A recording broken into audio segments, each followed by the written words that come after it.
Good morning. This is Blaine's World webcast that can be found each week on Facebook, YouTube, and LinkedIn. You can also listen in on Spotify or Apple Podcasts.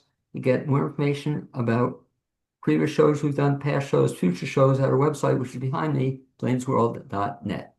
I think you say it. I'm your host, Blaine Greenfield, and I'm here in my Zoom studio in lovely downtown Fairview, North Carolina. Each week, we focus on positive news and information about people and organizations in both Western North Carolina and throughout the country. And toward that end, it's my pleasure to introduce Amanda Solar, founder of Soulful Living and host of the Soulful Connection podcast, being my guest today. Amanda, you can feel free to wave to all your fans and friends who are watching this. Okay, that is Amanda. Amanda Solar is a strategist, speaker, meditation leader, and host of the Soulful Connection podcast.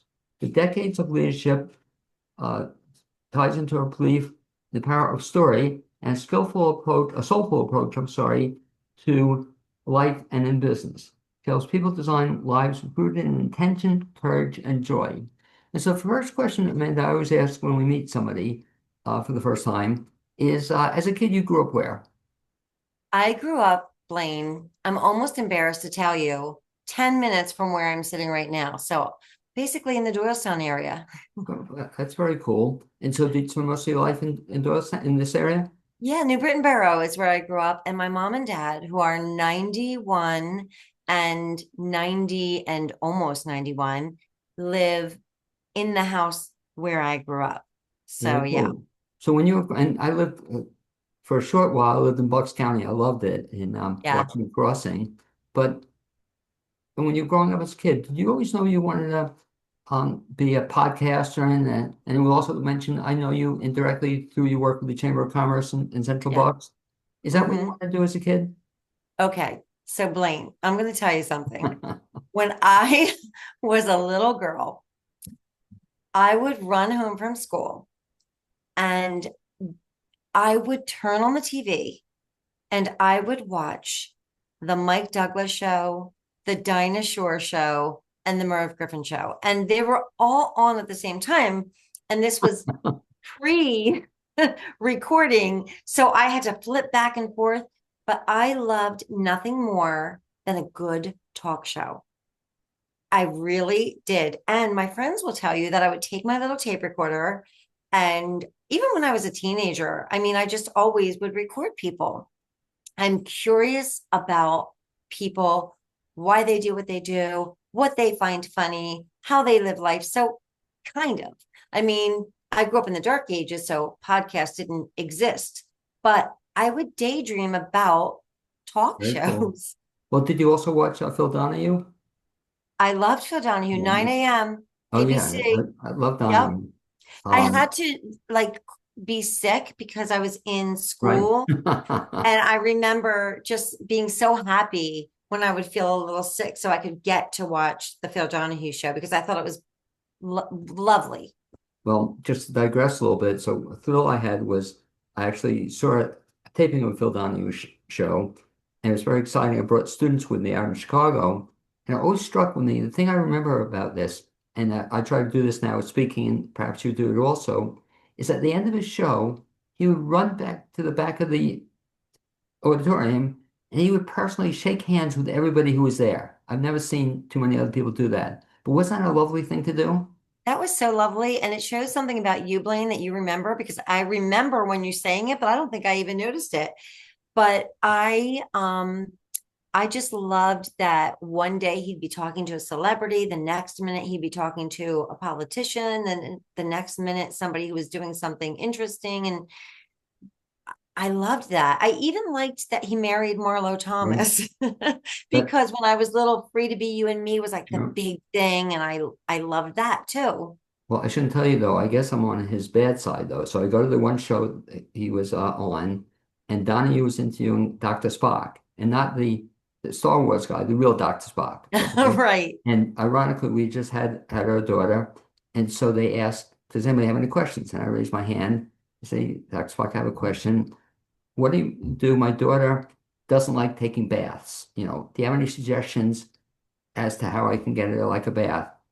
And he asked, Dr. Spock asked, "Well, how old is she?" And I think I said 17. and I thought it was fun. I don't think Donnie you got a kick out of it, so maybe that you got edited out of the show. But I always remember that. But yeah, that's a really cool thing. So you early. So did you then progress from doing that?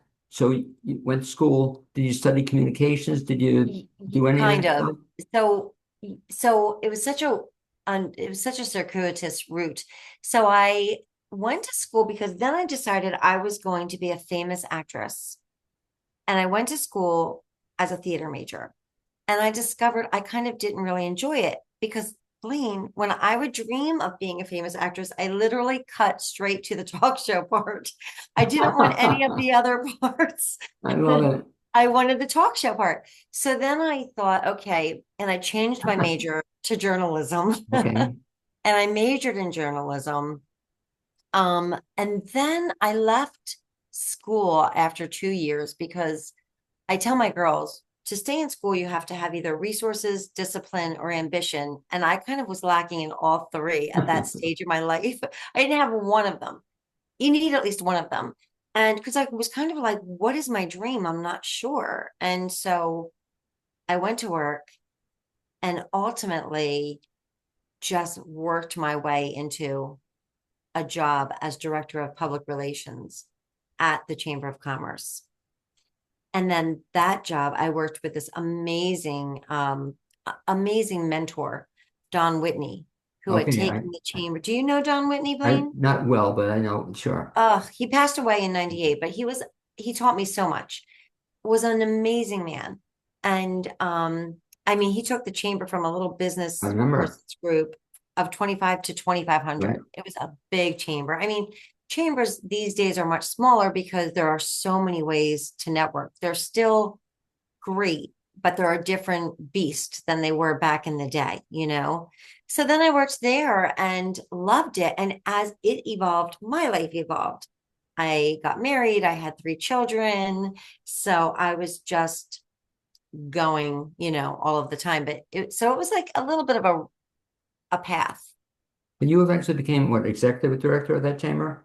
I became chief operating officer Yeah. of the chamber. Yeah, yeah. Ultimately, I was there for years and years and years. And then the chamber at the very end of 2022 downsized and let all of us, not the board, there was a small executive committee that kind of laid off all of the staff, except for one who they waited a year and then laid him off. But it just didn't have, it was just struggling. It was just a struggling chamber at that point. It had changed. It was post COVID and it had really it's still finding its way, I think.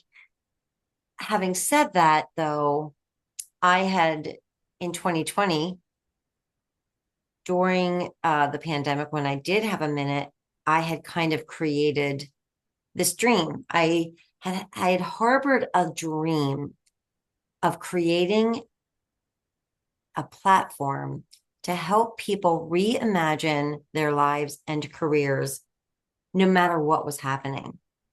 And Blaine, I did this. I had this dream because when my middle daughter, she in 2006, she was really young. She caught a cold and she stopped breathing.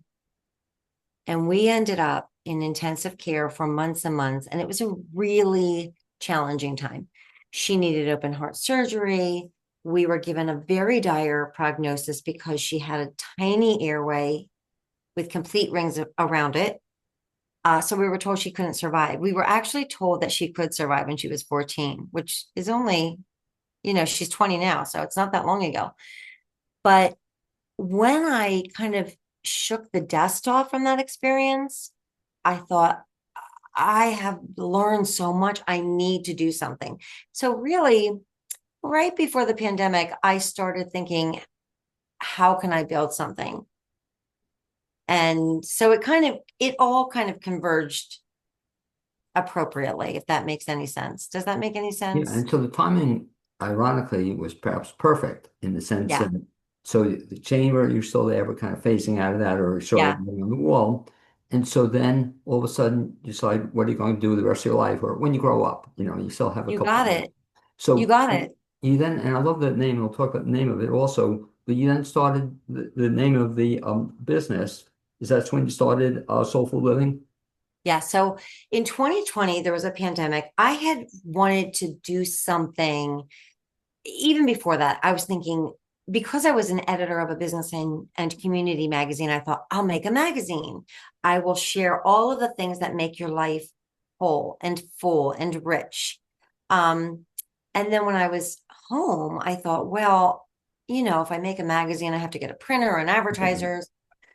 So I went on YouTube and I found a guy who taught people how to make websites. And I thought, what should I call it?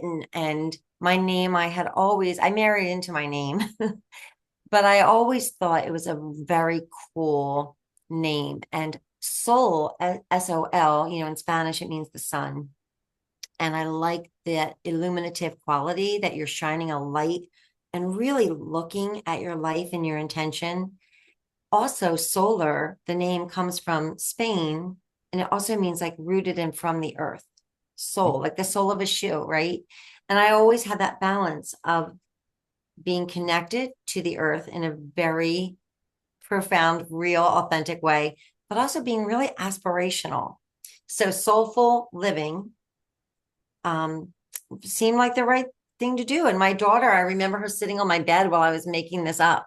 And she said, yeah, mommy, I like it. My youngest. And that's how Soulful Living started. It became a website. I gave myself a deadline. And then I invited artists and creators and professionals to showcase their stories on my website. And and then I put it out there. So I was really living two lives for a couple of years. I was the COO of the chamber, but I was also the founder and owner of Soulful Living. And I started a podcast, Soulful Connections. And the way I came to that name is I thought, well, I loved the Oprah show. As you know, I love talk shows. So Oprah always had her own theme song. And I thought, I don't want canned music. I Right. want my own theme song. So William Aronson, a local wonderful musician, I said, Bill, would you please write a theme song for me? And he did. And he sang the words connections. And I said, why are you saying, a word? Like I thought it was going to be just music. And he said, well, you're connecting all of us. We're connecting to one another's stories um and there you have it. So that's how I got the name for the podcast. So you've been doing the podcast for how many years now? I started in the pod I started in 2021. I think it was September of 2021. And so talk about the podcast. So you've been doing it since 21. You do this, what, Hmm. once a week? Yeah, so I publish every Tuesday Right. and I interview everybody from my dad to like Nyarwatsa Hoto, who is a woman in the Akashinga organization in Zimbabwe who tracks poachers for this amazing organization. It's really all about connecting us to one another and finding the power and the purpose that lives in our stories. And one of the cool things I love about this is that you have the flexibility, given the name of it, to, I guess we were talking off the air, like everybody should live kind of a soulful life, or, Yeah. I love that concept. Let me ask you then, so what would you say if everybody should be living this soulful life or soulful connections? Yeah.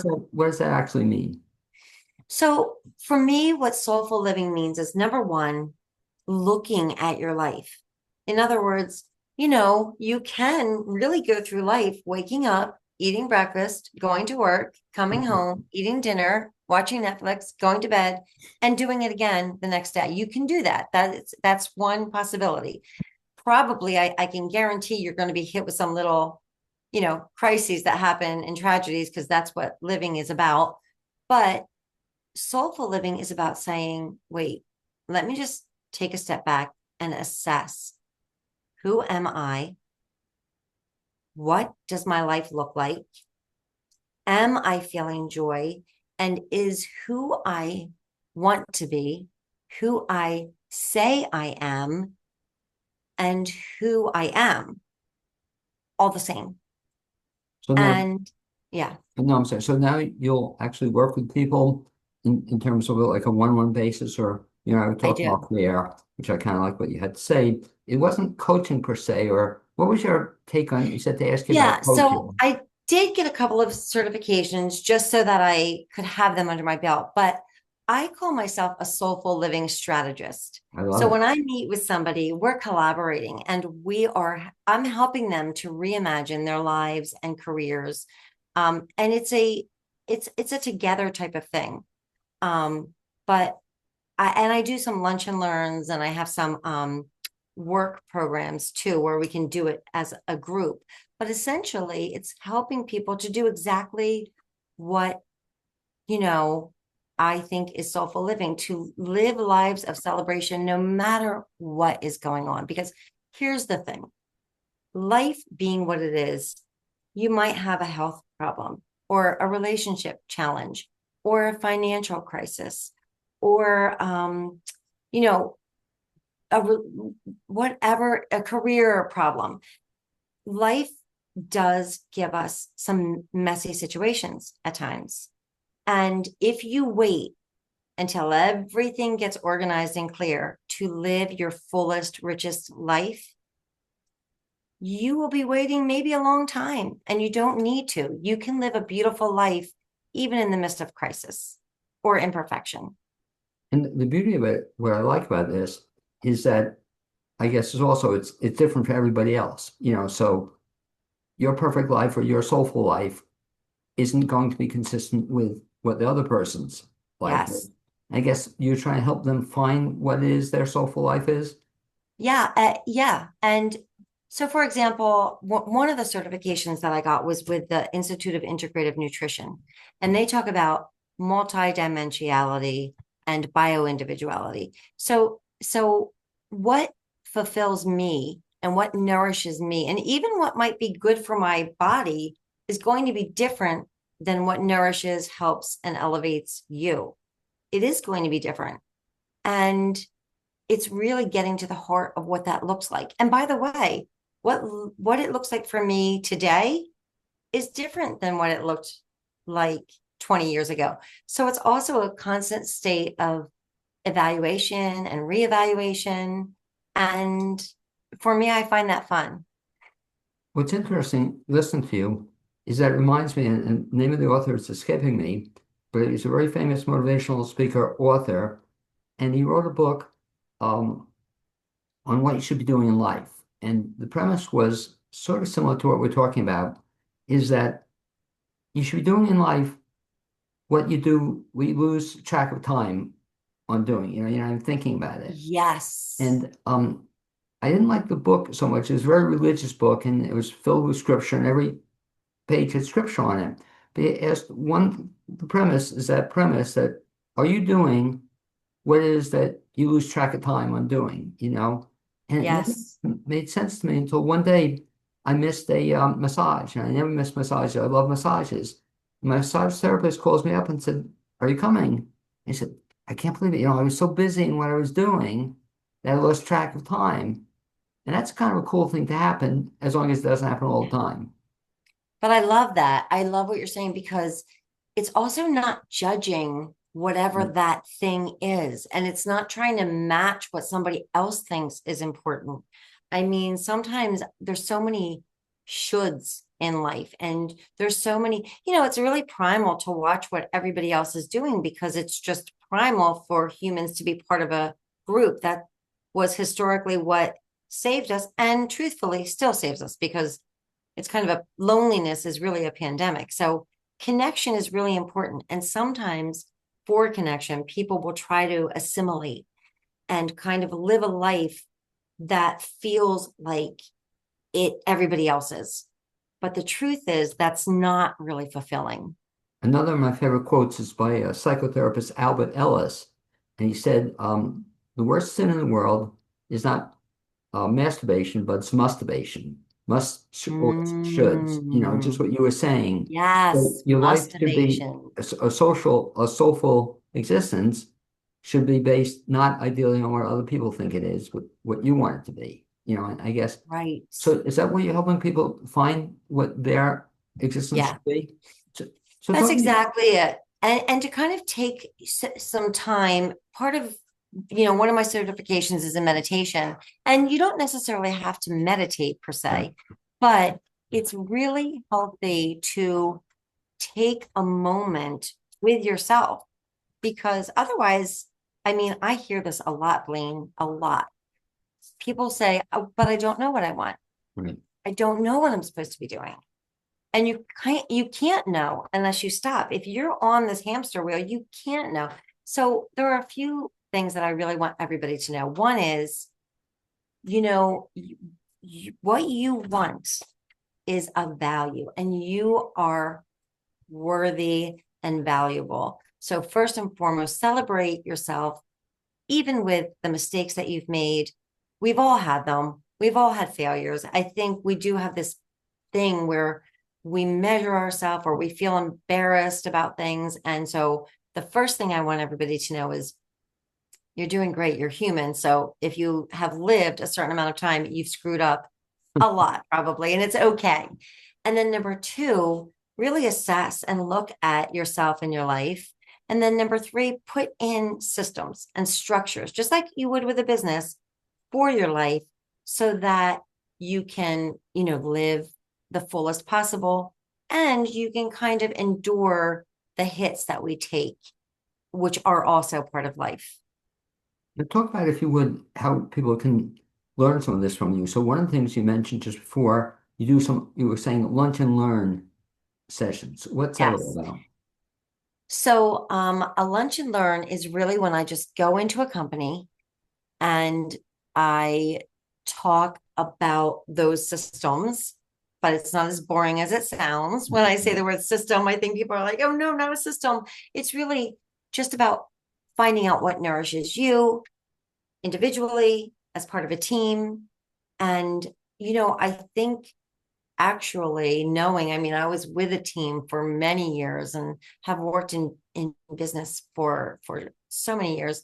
And when we're personally fulfilled, we come with our fullest, most whole selves, and it really does enhance the work environment as well.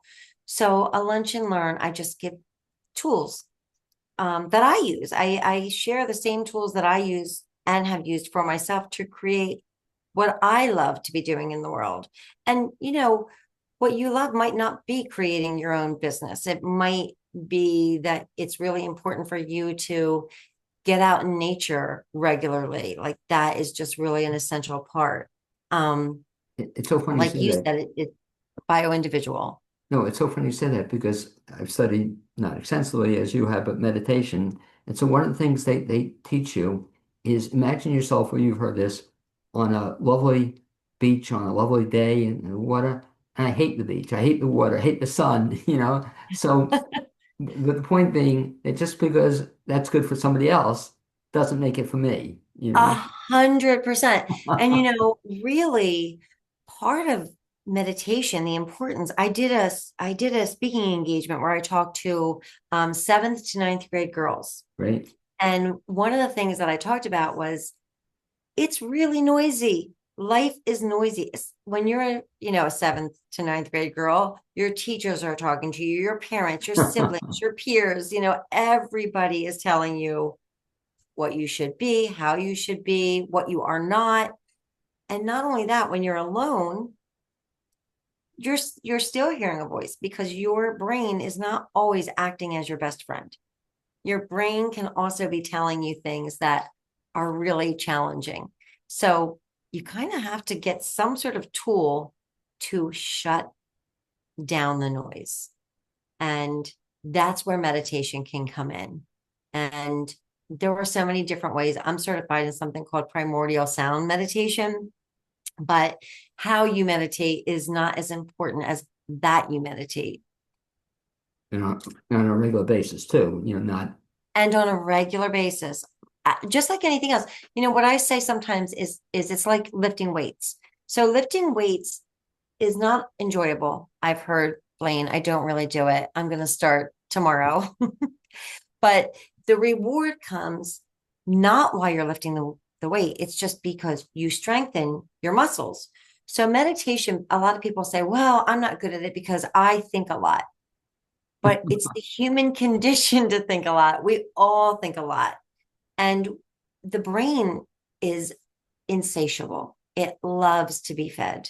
It really loves to be fed. It's why we now have these smartphones that we can scroll through. We don't ever have to not be feeding our brain if we don't want to.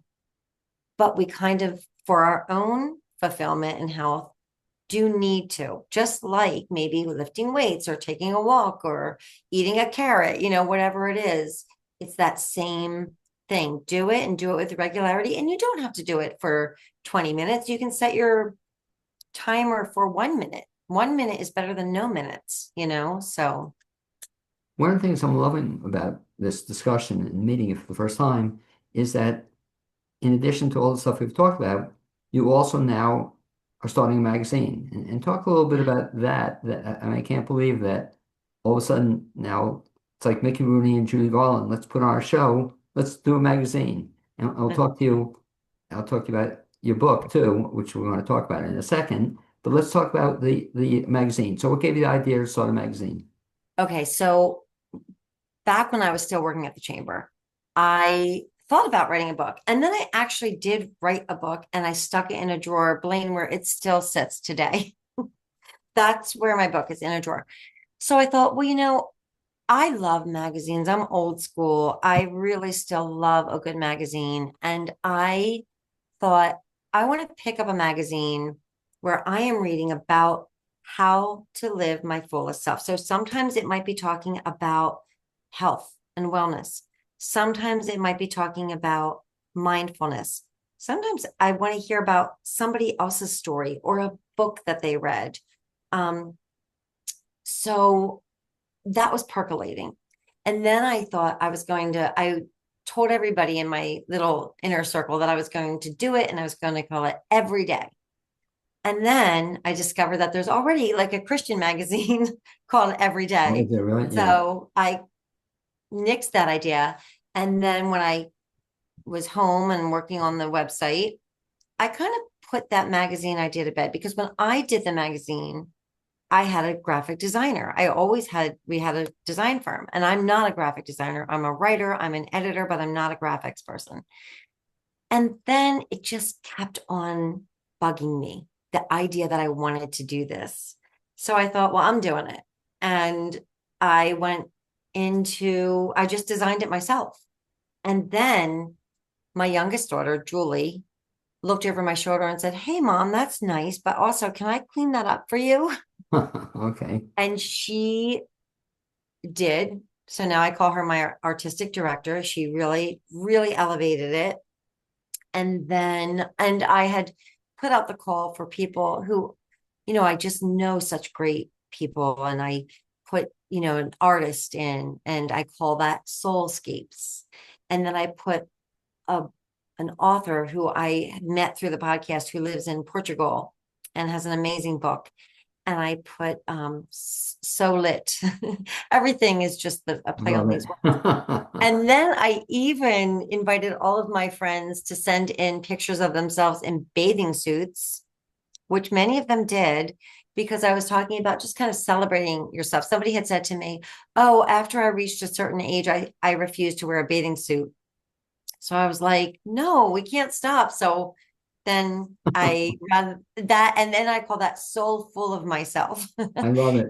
So, and right now it's digital, but my goal is a year from now, it will be in print. So tell So me, anybody can go to my website and they can get a clickable digital version for free of the magazine. It's called Soulful Living Magazine. And the first issue is on transformation. The next issue, due out late fall, is on stillness. And I did ask a lot of people, business associates and people I know who I admire, to send in something I call meditating off the mat.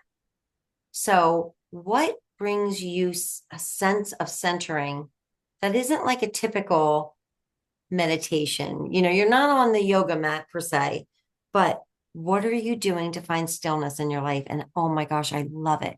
I love the answers that people sent in with pictures. And so I'm really excited about it. I love it. So if somebody wants to get this magazine or find it, what's the website for it? So they go right on my website, and my website is soulfulliving.com. So it's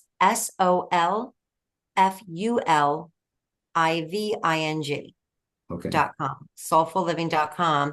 And then they can, find the magazine. I have some people shared store their own stories on the website. I just put up my Soulful Living playlist because I made a Spotify list that is just music that reminds me of how to live soulfully. So if somebody's taking a walk and they want to listen to the Soulful Living playlist, they can. You have some So James, yeah. is James Brown on that? Some James Brown for Soulful? You want to know something? I'm adding James Brown. Well, you, I don't you think said like I immediately. feel good, Yeah, right? exactly. It's saying you can't miss it. But I should ask you one Okay. thing. If That's people, Blaine's that's Blaine's edition. well, I'd have others, but that's one comes to mind. The other thing I should ask you, so if they sign up for the magazine, hopefully they don't have to send a picture of themselves in a bathing suit. Is that a requirement? I mean, if they want to, I am at the ready. If they want to send a picture, I'm all in, but they don't need to. Okay. But I just love that, Yeah. great concept. And what and you're doing a great job of this. Like I'm smiling as we're speaking because it's a fun topic to think about. It Yeah. doesn't have to be a serious, somber topic, Yes. but it can be kind of fun finding your soulful self. Um, Yeah. so we've talked about a bunch of things, so they can find out about your speaking engagements. You mentioned to me Yes. you're actually doing a teaching gig right now somewhere. You're teaching a course or a section of a course. Well, I'm doing a few different things that are coming up. So, I only remember one date, but the rest are coming in October. Oh no, I do remember a second date. So October 17th, I'm facilitating a breakout session for a conference. And I don't want to date your podcast, so but it is October 17th and it is in Montgomery County. It's a Power Your Potential Women's Right. Business Conference. I am facilitating a panel called Communicating and Negotiating with Confidence, which Blaine is so funny because I'm not the world's best negotiator. So it's great that I am facilitating and not a speaker on the panel. The truth is, I've really not been great at that. I've kind of been really quiet and I just want to, not quiet. You can tell that I've never been quiet. I take that back. I didn't say that. But I've tried to just kind of do my best and I'm not going to ask for anything. And you'll just notice how good I am if I just do my work really well. And that is not a great negotiation skill. So and then I'm getting to teach mindfulness and meditation to an SEL class in Atlanta, Georgia, that's online, run by Amy and Chuck Hall. And I am going to be teaching a class on podcasting. All You should right. be, I'm going to connect you with this person actually, Blaine, for Marion Callahan. I don't know if you know her. She was a reporter for our local paper once upon a time in Bucks County, which was the Intelligencer, a great journalist. Yeah, and actually, can you believe they actually had newspapers? I know the Intel. I did some work years ago for the Courier. It's just a Okay. publication. But yeah, it's such I don't know. Are they still even in existence? No. Yeah, No. I Yeah. used to be such a newspaper junkie. Well, Yeah. oh, they both closed. Is the Courier Times closed also? I don't think so. Whatever, but what a shame. The Intel, I remember it well. So you're doing Yeah. that's so you're So doing Marion now teaches a course at Del Valle University. So I'm going to be doing one of her classes. And then I'm lucky enough to also get to go to your old stomping grounds, Bucks County Community right, College, because they have run this program that helps entrepreneurs. So right. I've been able to help out with that. And then yeah, so it's really great to kind of take the message on some form or another, whether it's about mindfulness or to me, podcasting is about connection and celebrating our voices and our stories. And so all of these things that I get to talk about or facilitate just fill me with excitement because they're really all linked with what I want to do with the rest of my life, Blaine. Two final questions leading up to what you just said. The one is, out of all the things you've done, and it seems like there are a lot of things you've done, do you have a favorite thing? Not so much you've done, but you're doing presently. Out of all the things you're doing, what's your favorite thing? Okay, this is going to be so corny, Blaine. Brace yourself. Well, and I'll elaborate, but my favorite thing is being a mom. And I only say that because it's the first thing that popped out when you asked me. Okay. It is the most to be on the front lines of a human being Okay. who is living this life that I'm so curious about has been a thrilling adventure. I mean, of course, parenting is not for the weak, Right. but it is really the ultimate gig. And then in terms of my soulful living, I mean, and I've loved everything that I've done through my life, but with my soulful living, one of my favorite things is what you and I are doing right now. It's podcasting. It's really connecting with people and exchanging stories and our approaches to living. And so, in terms of that approach to living, down the road, final question, is there anything you see yourself like in 5 years from now? Yeah. What do you see yourself doing? So in 5 years, I see, brace yourself because this podcast is going to be enormous. Everybody's going to be listening. I still see myself doing it, but just on a bigger scale. And I would love to be participating and collaborating with organizations and other people who are trying to move the world and individuals forward in exciting and powerful and loving, compassionate ways. Very nice. To wrap up, if folks want to get in touch with you, either to find out about the magazine or some of the gigs you're doing, best bet is go to the website. Best bet is to go to the website. And I'm on all the socials, LinkedIn, Instagram. Oh, I shouldn't say I'm on all the socials because I have resisted the siren call of TikTok, Oh, but I me keep too. hearing that I Right. should be there. But you can only be on so many places. Anyway, I'd like to thank you for being my guest for this edition of the Blaine's World webcast. And my hope is somewhere down the road or next time I'm in Bucks County, which isn't often, we'll bump into each other or you come to I would North love Carolina. that. And I would love that. I'd also like to thank my producer, Cap Dissetti, and be well. Thanks. Thank you.